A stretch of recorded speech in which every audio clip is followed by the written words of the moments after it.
Bonjour tout le monde, bienvenue à mon channel Gab FindTech pour vous servir. Aujourd'hui, j'ai pensé vous faire un épisode sur les terminologies de la finance et des marchés boursiers. Souvent dans mes vidéos, je vais utiliser des termes plus spécifiques en anglais. C'est important que vous les connaissiez parce que souvent ces termes-là vont revenir. Puis si vous regardez sur d'autres channels en anglais, puis vous lisez des articles, ben c'est important de les comprendre pour pouvoir savoir qu'est-ce que ça veut dire, puis associer le bon mot à la bonne notion. Donc, commençons sans plus tarder. Donc, avant de commencer, je voulais juste vous montrer les positions où il en était rendu depuis le début que je vous ai parlé, que ce soit Airbnb, Google, Guru ou GameStop. Vous allez pouvoir suivre le tout à travers les prochaines semaines. Donc, continuez à me suivre, puis vous allez voir la progression. C'est sûr qu'on est là pour le long terme, donc même s'il y a des fluctuations à court terme, faut pas se laisser emporter par ça. Donc, bonne vidéo tout le monde.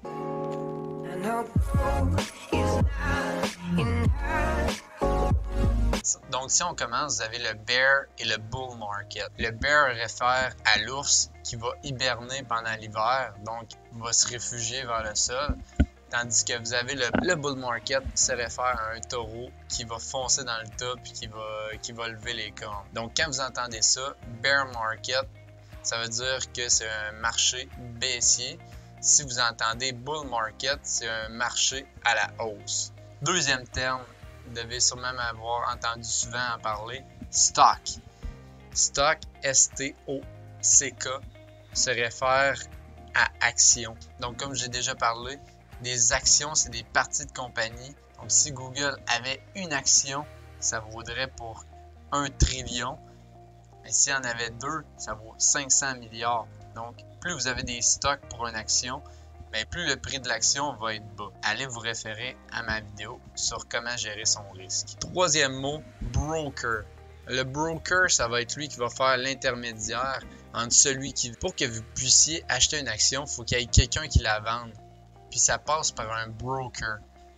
Puis ce broker-là, c'est soit Questrade, Disney, Wealthsimple. Vous avez également Robinhood aux États-Unis.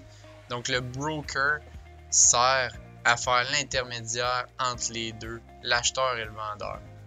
Puis, il va se prendre une commission sur cette transaction-là. Quatrième terme, du day trading. Le day trading qui peut être aussi appelé le active trading, c'est le fait d'acheter et vendre des actions plusieurs fois dans une journée, puis être tout le temps attentif au marché pour profiter des fluctuations. Mais comme je vous ai déjà parlé, le court terme versus le long terme, les meilleurs investisseurs réussissent plus avec le long terme que le day trading qui est le court terme.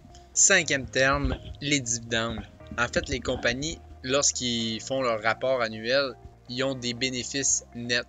Puis ces bénéfices nets-là, ils peuvent soit les réinvestir dans leur compagnie ou les redonner en dividendes à leurs actionnaires, ou aussi appelés shareholders en anglais. Donc, des dividendes, c'est la compagnie qui remercie ses actionnaires. Sixième terme, all-time high. Le all-time high est souvent utilisé. Si vous utilisez Yahoo Finance, vous allez souvent avoir des alertes. Le all-time high, ça veut dire que l'action n'a jamais été aussi haute que ça. Donc, c'est un indicateur qu'on est dans un bull market puis c'est en train de monter. Donc, quand vous avez des alertes que le Nasdaq est à un all-time high, c'est qu'il n'a jamais atteint d'aussi haut ça. Et présentement, ce qu'on vit, c'est des all-time high pratiquement à chaque semaine pour le Nasdaq, pour le Dow Jones. Puis on vient tout juste de se remettre du COVID, donc c'est quand même assez dangereux comme marché. Septième terme, Initial Public Offering, qui est aussi appelé le IPO. L'IPO, j'en ai parlé quelques fois, surtout avec Airbnb. L'IPO, c'est quand une compagnie devient publique. Donc, elle décide d'émettre des actions pour le public. Donc, auparavant, elle était seulement au privé, mais il décide d'aller au public pour prendre de l'expansion avec le capital qu'ils vont amasser du public. Donc, le IPO, c'est quand une compagnie devient publique. le margin, les comptes marge. La marge va vous servir à emprunter pour investir, ce qui peut être très dangereux si vous n'êtes pas prudent là-dedans. Moi, j'ai tout le temps pour mon dire d'investir seulement de l'argent que vous avez, puis pas vous endetter pour investir. Mais il y en a qui le font, puis ça devient dangereux dans des bear markets où ça descend, parce qu'il y a des margin calls. Des margin calls, ça vous oblige à vendre des actions pour être sûr que vous puissiez rembourser le prix de la marge. Donc, le margin, c'est pour emprunter de l'argent pour investir. 9e terme, les penny stocks. Les penny stocks se réfèrent à une action, à une compagnie qui a une capitalisation boursière qui est très basse. Souvent, on va voir entre 50 millions et 250 millions un penny stocks. Puis souvent, leur prix va varier entre 0 et quelques cents et 5 $. Donc, c'est ce qu'on veut dire par penny stocks. Puis c'était le terme très utilisé dans le Wolf of Wall Street si vous l'avez vu. 10e terme, on finit avec celui-là. La volatilité. Un stock volatile ou une action volatile, c'est une action qui va réagir beaucoup dans une journée. Ça arrive souvent justement avec les penny stocks ou les stocks qui ont une moins grande valeur, vu que ça prend moins d'argent pour les faire fluctuer.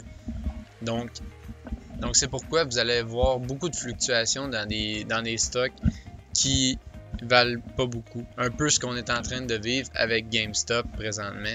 Il y a beaucoup de volatilité, mais c'est vers le haut présentement. Ça pourrait faire vers le bas dans les prochains jours, mais on va voir dans les prochains jours. Donc là-dessus, dites-moi si vous avez des mots que je dis que vous ne comprenez pas nécessairement, que je pourrais approfondir dans une partie 2 sur des terminologies du stock market qui vous intéresseraient.